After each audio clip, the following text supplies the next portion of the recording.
आज आसतु आम वीडियो माध्यम देखा आपण मैंने सरी जाइथिबा पेस्ट खड़ को केमती रीयूज करें। या पूर्वर यही टॉपिक उपर मोर ऑलरेडी वीडियो अच्छी आपण मैंने देखिपारती। Hi friends, good afternoon. आपण समस्त मो तरफ नमस्कार। आशा करुँची आपण मैंने समस्ते भलरे थे, मु भी भलरे अच्छी। चलतु वीडियो आरंभ करवा। किंतु वीडियो आरंभ करने पूर्वर जदि आपण मान भितर कहीं जदि आज मो चैनल नुआ था ताहले प्लीज प्रथम चैनल टी सब्सक्राइब कर दिंतु, पाखरे थिबा बेल आइकन को क्लिक करंतु, जहाँ फल मो नुआ नुआ वीडियो नोटिफिकेशन आपण मान पाखरे खूब शीघ्र पहुँची जिवो और आपण माने मते टिके सपोर्ट करि परिबे आगु जीवा पई। ताले चलंतु वीडियो आरंभ करबा। किंतु आज चलतु आम आउ गोटे मेथड देखा आपण मैंने केमती यूज करें आपणकर सरी जाइथिबा पेस्ट खड़ को।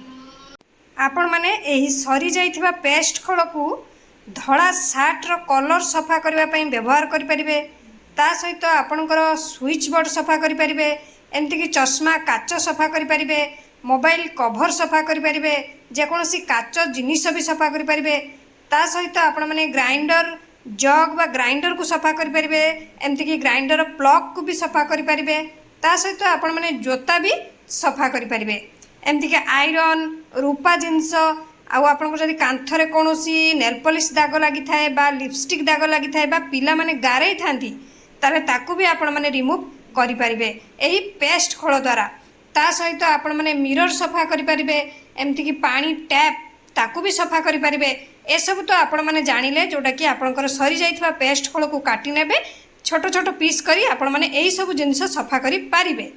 ता व्यतीत आपण माने आउ कोन करि परिबे आसंतु जानिबा।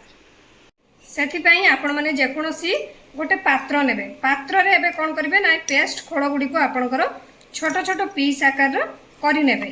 या पूर्वर मु जो आपण मन को जणैली आपण माने एमती छोट छोट पीस करिके आपण माने सफा करिवे। एबे तो आमे आ गोटे देखुछु जोटा आ गोटे मेथड देखिबा केमती कोन यूज करिवे आपण माने सरी जाइतबा ए पेस्ट खड़ को एमती करके आपण माने सब गुडी को काटी नेबे। तापरे आपण माने एथिरे किछि गरम पानी देबे। गरम पानी देकी एको आपण माने आधा घंटा पाखापाखि छाड़ी देबे। आपण मानकर परिमाण टी जेते दरकार थिबो से हिसाब रे आपण माने पेस्ट खड़ कम बेसी करि परिबे। एमती करी आपण माने एको एमती सॉक करके आधा घंटा पाखापाखि छाड़ी देबे। आधा घंटा परे आपण माने एको भलो भाबरे हाथ साहाय्य एमती टिके गोळै नेबे, जोटा कि पेस्ट टी आपनकर खोल भितर जेमती पूरा भलो भाबरे बाहरी जिवो। बाहरी गला परे आपण माने कोन करिवे ना पेस्ट खड़ को काढी अलगा कर देबे। एबे आपण मानकर ये क्लीनर पूरा पूरी रेडी। या साहाय्य रे आपण माने बहुत किछि जिंस सफा करि परिबे। सेथि पई आपण माने कोन करिवे गुटे स्प्रे बोतल नेबे, स्प्रे बोतल ले को भरी देबे। एबे आपण माने एको यूज करिकी आपनकर गैस चूल्हा आपनकर मिरर आउ आपनकर बेसिन सबु किछि आपण माने एही क्लीनर द्वारा सफा करि परिबे। तेणु आपण माने आउ ए सरी जाइथिबा पेस्ट खड़ को फोपाड़ीबे नहीं, रीयूज करि नेबे। ताले चलंत आमे एबे सफा करके देखिबा केमती कोन सफा होउची। आपण माने मिरर पुछि परिबे, मिरर आपनकर पूरा पूरी ग्लेज करिवो देखिबे।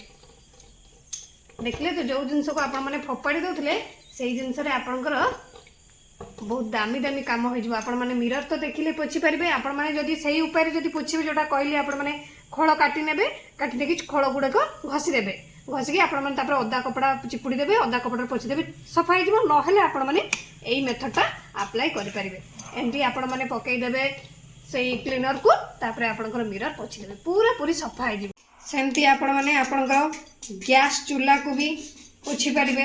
गैस चूल्हा आपनकर पूरा पूरी नुआ भली चमकी उठिबो।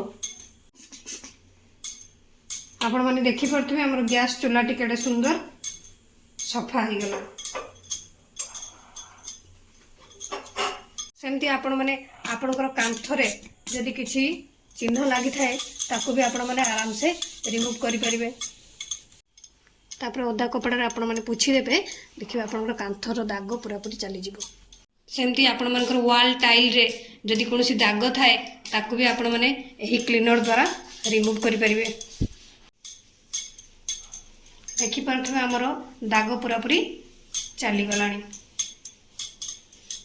आशा करुँच आपण मानक ये क्लीनर भल लगी आउ जदि भल लगी था निहाती घरे बनातु आउ जो आपण मैंने फोपाड़ी दौरान जो आपंकर सरी जाइथिबा पेस्ट खड़ को आउ फोपाड़बेनी काम लगेदेवे। आशा करछि आपण मानक भिडियोटी भल लागिथिबो। मु ताले रहुछि पुणी देखाबो नेक्स्ट वीडियो रे। किंतु आपण माने please like comment share subscribe करिया पे भूलिबेनी। मते ताले विदाय दियंतु। नमस्कार।